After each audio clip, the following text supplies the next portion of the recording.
Thank you so much. So, like the title of the presentation explains, today we're going to be talking mainly about prediabetes and type 2 diabetes and how you can reverse them using a plant-based diet.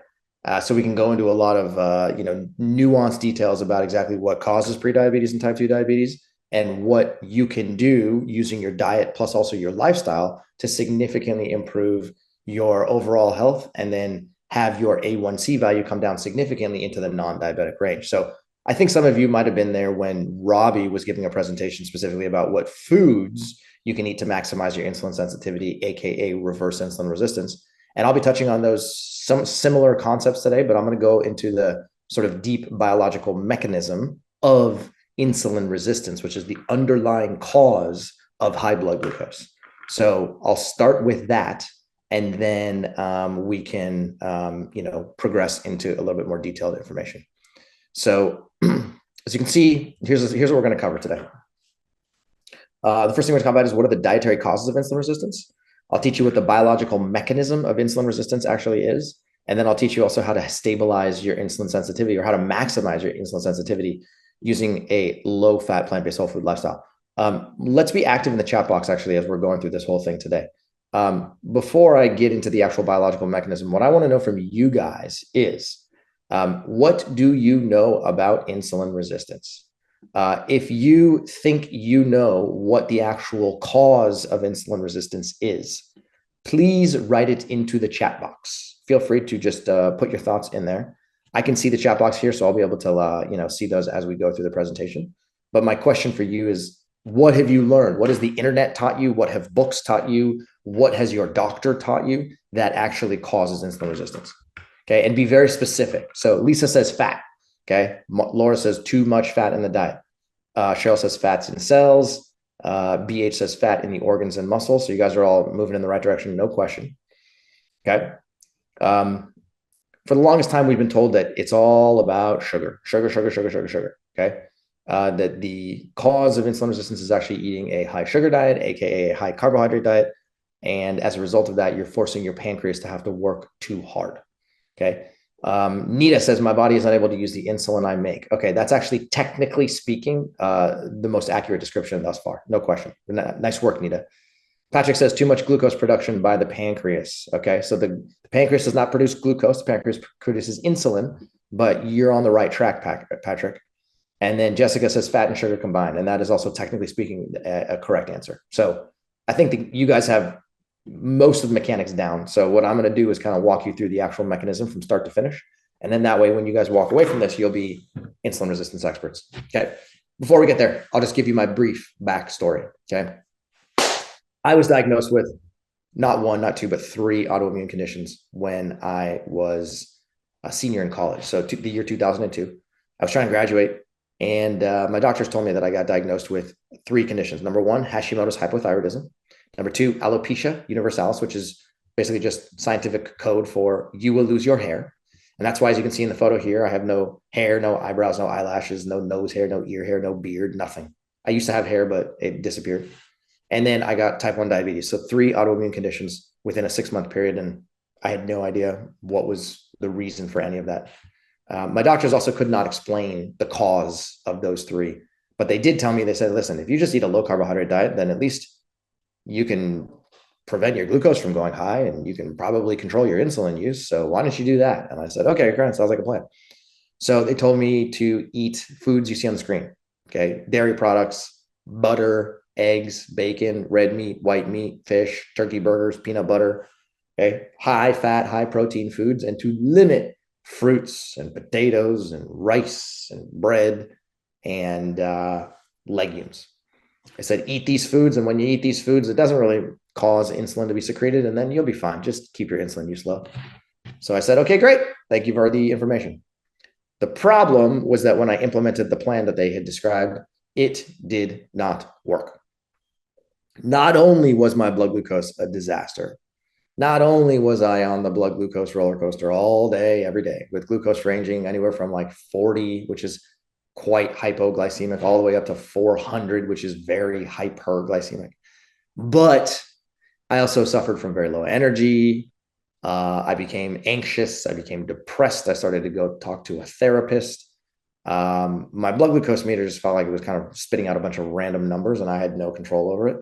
And my muscles hurt, my joints hurt, and I just felt like I was going further and further and further down into a path of no return. So at about the year marker, I opened my mind to changing the way that I was eating because clearly that method didn't seem to be doing me any good. And a friend of mine said, "Hey, you ever thought about eating a plant-based diet?" And I was like, "Nope." He said, "Maybe you should open your mind to it." And I said, "Cool, sounds like a plan. What do I do?" So I ended up switching over to eating a plant-based diet, and I did it cold turkey. This was back in 2003, and I did it under the supervision of a gentleman named Dr. Doug Graham. So he taught me how to eat a raw food diet. And the raw food diet, I'm just eating a bunch of fruits and vegetables. That's literally all I ate. And I was worried that by eating the foods you see on the screen, lots of colorful papayas and mangoes and bananas, and so similar to the fruits that Robbie had talked about the other day, dates and oranges and apples and pears, and then also uncooked vegetables as well, that my glucose was going to go through the roof. So I was nervous that I was going to have to take more insulin, and then I was nervous that my glucose would go very high. But what you can see here is from a macronutrient perspective, my fat intake went down significantly. So the red line represents how much fat I was consuming. So the red line started at about 80-ish grams of fat per day. And within the first week, I dropped it down to about 30 grams of fat. And then I continued to drop a little bit more. So I was down in the low 20s or so by the time I hit week 3. And my carbohydrate intake went up significantly. It started about 100 grams per day. And then by the time I was done with week 1, I was at 500 and then eventually up to 600 grams of carbohydrate per day. So I was effectively trading fuels. I was eating more carbohydrate for less fat. And again, I was worried. I said, wait a minute, if I eat this much carbohydrate, my doctors told me that I will need more insulin. My doctors told me that my glucose would go high. So I am nervous. But Doug said, Cyrus, it's a story. Don't worry about it. So despite my fear, this is what happened to my insulin use. My insulin use started about 42 units per day. And then by the end of week 1, I was down to about 32 units. And by the end of week 2, I was down to about 26 units. And then by the end of week 3, I was down to about 23 units per day. Okay, so this is basically a 43% reduction in a 3-week period, which for a person with type 1 diabetes is a massive, massive reduction in insulin use. But the kicker was that I wasn't just using less insulin because I was subtracting carbohydrate energy. I was using less insulin, and my carbohydrate intake had gone from about 100 grams north of 600. So I 6x'd my carbohydrate intake. I ate 6 times the amount of carbohydrate, and my insulin use fell by 43%. So something interesting was happening here. This was exactly opposite to what the doctors had told me. It's opposite to what the textbooks had said. It's opposite to the traditional wisdom of diabetes blood glucose control was. And I was like, this is fascinating. Not only was my glucose more controlled, but I felt way more energy, more hydrated. I could sleep better. Anxiety disappeared. Depression went away. I could exercise more. My muscles didn't hurt. I felt like a completely newborn individual. It felt fantastic. So fast forward another couple of years, I was eating this way. I felt fantastic. And I said, you know what? I kind of want to learn some science about this. So I applied to PhD programs, and I ended up going to UC Berkeley for 5 years. And while I was there, I was able to investigate everything there is to know about blood glucose control. And I did a deep dive into the mechanism of insulin resistance, because it is the thing that causes erratic blood glucose in people like me living with type 1, but it's also the thing that causes erratic blood glucose in people who are living with prediabetes and type 2. In fact, it's the thing that unites all forms of diabetes, whether it's type 1, 1.5, prediabetes, type 2, gestational. All of them are united by this thing called insulin resistance. And truth be told, insulin resistance affects people that don't even have diabetes at all. It's just a basic biological mechanism. And I was experiencing it at the time, and most of the world actually experiences it today. So when I went to school back in 2007, I had this one question, which is, am I a freak of nature? Because the transition that I experienced from low carb to high carb, if you will, decreased my insulin usage. And that seems backwards. Is there something weird about me? Am I just like some kind of like genetic freak, or is there actually something interesting to learn here? And while I was at school, I unearthed a mountain of research about the fact that In fact, no, I'm not a freak. Well, I am a freak of nature for other things, but not when it comes to glucose metabolism.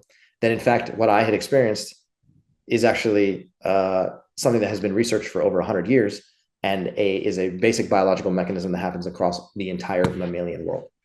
Okay, so here I am, what is it, 21 years after that transition. Okay, again, that was in 2003, and now it's 2024. So I've reduced my insulin usage by 40%, which is held constant basically the entire time. Now I eat more than 700 grams of carbohydrate per day. I inject about 25 units of insulin per day, which is an average, physiologically normal amount. And my A1C values are consistently in the non-diabetic range of 5.4 to 5.7%. So things have evolved in a fantastic way, and I'm super proud of that. If you haven't picked up the book Mastering Diabetes, I recommend doing that. This is a book that Robbie and I wrote together. It was published in 2020, and a lot of what we're going to talk about was actually published in this book, and a lot more.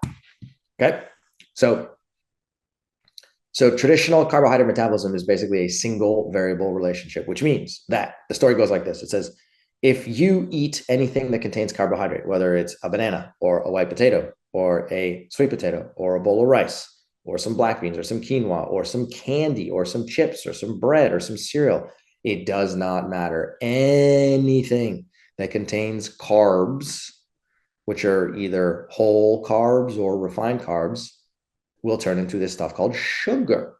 And that sugar is going to raise your blood sugar. And that increase in blood sugar is then going to make your pancreas manufacture more insulin. Or I just drew insulin in a vial here because that's how I inject it, and it's just easy to understand. So carbohydrates lead to sugar, sugar leads to blood sugar leads to insulin. That's a linear path from A to B to C. Okay. But if you actually look at biological mechanisms inside of human beings, they look nothing like that. Okay. Biological mechanisms are incredibly complex. They have a bunch of redundant mechanisms. They're completely nonlinear. And biological pathways interact with other biological pathways in many different ways and are incredibly complex, multifactorial systems. So trying to basically say A leads to B leads to C is just too simplistic. That's not how human beings were designed. That's not how nature was designed. And as a result of that, we cannot use these very, very, very simple arguments to try and rationalize what to put in our mouth. It just doesn't work. Okay. So what we have to do is take a little bit more of a rigorous scientific approach to understand that, okay, fine, carbohydrate does have a influence on how much insulin you require. Carbohydrate does have an influence on how much insulin is required. But guess what? So does fat. So do fatty acids of different chain lengths. So does protein. So does different amino acids.